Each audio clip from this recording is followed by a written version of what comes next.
Hello বন্ধুরা, welcome back to my channel. আজকে নিয়ে চলে এসেছি একটা দুর্দান্ত রাইস রেসিপি। এই রাইস রেসিপিকে ওয়ান পট মিলও বলা চলে, আবার এগ চিকেন ফ্রাইড রাইসও বলতে পারেন। খুবই সহজ এবং সামান্য কিছু সবজি দিয়ে কি করে এই চাইনিজ ফ্রাইড রাইসটা বানাতে হয়, আসুন চলুন সেটাই দেখে নেওয়া যাক। ফ্রাইড রাইস বানাতে গেলে আমাদের যেই সমস্ত উপকরণগুলো লাগে সেগুলো গাজর, বিনস, ক্যাপসিকাম, আর তার সাথে নিয়েছি বেল পেপার, পেঁয়াজ কুচি, আর রসুন আর আদা কুচি। আমি এখানে 2 কাপ চাল ব্যবহার করছি। আপনাদের পরিমাণ মতো কমিয়ে বা বাড়িয়ে নিতে পারেন। এবং এই চালটাকে বেশ ভালো করে জল দিয়ে ধুয়ে নিতে হবে। চালটার গায়ে যাতে কোনো রকম স্টার্চ না থাকে সেইটা দেখে নিতে হবে, নইলে কিন্তু ভাত পুরোই গলে যাবে। আর এরকম ভাবে আমি 2-3 বার ধুয়ে নিয়েছি চালটাকে, তারপরে 2 ঘন্টার জন্য জলে ভিজিয়ে রেখেছিলাম। আপনাদের হাতে যদি সময় কম থাকে সেক্ষেত্রে আপনারা 30 মিনিটও ভিজিয়ে রাখতে পারেন। এরপরেই আমরা একটা কড়া বসিয়ে তার মধ্যে সাদা তেল কিছুটা গরম করে নিয়েছি এবং আমরা এখানে ভেজে নিচ্ছি কিছু চিংড়ি মাছ। এখানে আপনারা যে কোনো ধরনের চিংড়ি মাছই ব্যবহার করতে পারেন। ছোট চিংড়ি মাছই এই খাবারের ক্ষেত্রে বেশি ভালো যায়। হালকা নুন দিয়ে হালকা করেই চিংড়ি মাছগুলো ভেজে নেব। নুন দেওয়ার ফলে বেশ কিছুটা জল বেরিয়ে যাবে। জলটা যতক্ষণ না শুকাচ্ছে ততক্ষণ কিন্তু চিংড়ি মাছগুলো ভালো করে ভেজে নিতে হবে। চিংড়ি মাছগুলোকে আমি ঠিক এইরকম ভাবে ভেজে নিয়েছি। এরপরেই ওই তেলের মধ্যে দিয়ে দিচ্ছি কিছুটা বোনলেস চিকেন। হাড়যুক্ত চিকেন কিন্তু এক্ষেত্রে ভালো লাগবে না খুব একটা, তাই চেষ্টা করবেন বোনলেস চিকেন নেওয়ার। আমি এখানে 1 কাপ মতো ব্যবহার করেছি। আর এখানে দিয়ে দিচ্ছি সামান্য নুন, আর দিয়ে দিচ্ছি কিছুটা সয়া সস। আপনারা চাইলে চিকেনগুলোকে আগে থেকে ম্যারিনেট করেও রাখতে পারেন, কিন্তু যাদের হাতে সময় কম থাকবে তারা কিন্তু রান্নাটা এইভাবেও করতে পারে। খুব বেশি চিকেনগুলোকে ভাজবো না, হালকা ভেজেই কিন্তু এবার তুলে নেব। চিকেনগুলোকে কিন্তু বেশি ভাজা যাবে না, হালকা ভেজেই তুলে নিতে হবে। এরপর এই তেলের মধ্যেই আমি দিয়ে দিচ্ছি ফ্যাটানো ডিম। আমি এখানে 2টো ডিম ব্যবহার করেছি আমার ভাতের পরিমাণ অনুযায়ী। আর ডিমগুলোকে ঠিক এইভাবেই ঝুরি করে নিতে হবে। ডিমের ঝুরি বানানোর ক্ষেত্রে আমি কিন্তু এই ডিমের ব্যাটারে কোনো রকম নুন ব্যবহার করিনি। সবকিছুতে নুন দিলে কিন্তু নুনের পরিমাণ বেশি হয়ে যেতে পারে। তারপরে ডিমের ঝুরিগুলোকে ভালো করে ভেজে তুলে নেওয়ার পর সেই কড়াতেই দিয়ে দিলাম কিছুটা তেল। তেলটা হালকা গরম হলে তাতে দিয়ে দিলাম পেঁয়াজ কুচি, আর সঙ্গে দিচ্ছি কিছুটা আদা এবং রসুনের কিমা। আদা, রসুন, পেঁয়াজ এই 3টে জিনিসকেই খুব ভালো করে তেলের সাথে ভেজে নিতে হবে। এবং তারপরে দিয়ে দিতে হবে একে একে গাজর কুচি আর বিনস কুচি।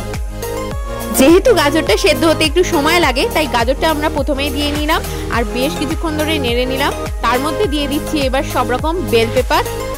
প্রথমেই দিয়ে দিলাম হলুদ, লাল বেল পেপার এবং তারপর সবশেষে দিলাম গ্রিন ক্যাপসিকাম।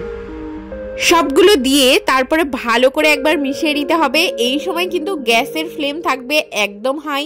এই সময় যদি আস্তে আস্তে সবজিগুলোকে ভাজা হয় তাহলে জল ছেড়ে দেবে, এবং সবজি থেকে জল ছেড়ে দিলে সবজি গলে যাওয়ার একটা ভীষণ একটা চান্স থাকে। তাই জন্য হাই ফ্লেমেই ভাজতে হবে।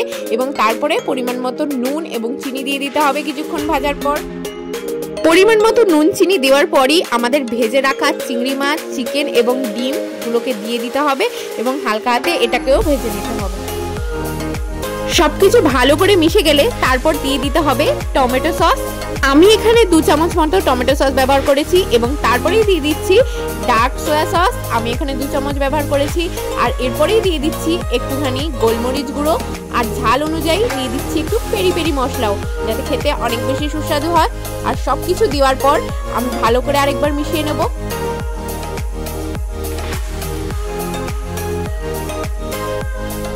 এবার আমরা ভাতটা তৈরি করে নেব। তার জন্য গরম জলের মধ্যে একটু নুন ফেলে তাতে ভেজানো চালগুলোকে দিয়ে দেব। ঘড়ি ধরে 3 মিনিট আমি কিন্তু চালটাকে এখানে কুক করে নিয়েছি। বেশি কুক করলে কিন্তু গলে যেতে পারে, এবং চালটা কিন্তু 80% মতো সেদ্ধ করে নিতে হবে, কারণ বেশি গলে গেলে কিন্তু ভাত নাড়াচাড়ার সময় ভাত ভেঙে যেতে পারে। এই ছোটখাটো টিপস আশা করি আপনাদের রান্নাকে আরো অনেক বেশি পারফেক্ট করে তুলবে। তারপরে এই ভাতটাকে ঝরিয়ে নিয়ে আমরা মশলার মধ্যে দিয়ে দিচ্ছি। দেখুন আমার চালটা ঠিক কতটা পারফেক্টলি কুক হয়েছে, একটুও ভেঙে যায়নি। তার উপর দিয়ে পরিমাণ মতো নুন চিনি দিয়ে এবার ভাতটাকে সেই মশলার সাথে হালকা করে মিশিয়ে দিতে হবে। এই সময় কিন্তু গ্যাসের ফ্লেমটা আবার হাইতে নয়, লোতেই রাখতে হবে, কারণ ভাত কিন্তু নিচে লেগে যাওয়ার সম্ভাবনা থাকতে পারে এবং বেশি ড্রাইও হয়ে যেতে পারে। সেক্ষেত্রে গ্যাসের ফ্লেম কিন্তু আস্তেই রাখতে হবে। পুরো ভাতটা ভালো করে মিশিয়ে দেওয়ার পর ঠিক এইরকম লাগবে দেখতে। আর সব শেষে ধনেপাতা এবং কিছুটা স্প্রিং অনিয়ন দিয়ে নামিয়ে দিলেই তৈরি আমাদের মিক্সড ফ্রাইড রাইস। বাড়িতে আপনারা এইভাবে মিক্সড ফ্রাইড রাইস ট্রাই করে দেখতে পারেন। কথা দিচ্ছি ভীষণ সুস্বাদু হবে খেতে, এবং এই একটা রেসিপি দিয়েই আপনারা দিনের একটা মিলও কমপ্লিট করে নিতে পারেন। এই রাইস রেসিপিটি যদি আপনাদের ভালো লেগে থাকে তাহলে অবশ্যই কমেন্ট করে জানাতে ভুলবেন না। আর এরকম নতুনত্ব রেসিপি দেখার জন্য চ্যানেলটি অবশ্যই সাবস্ক্রাইব করে পাশে থাকবেন এবং লাইক শেয়ার করবেন।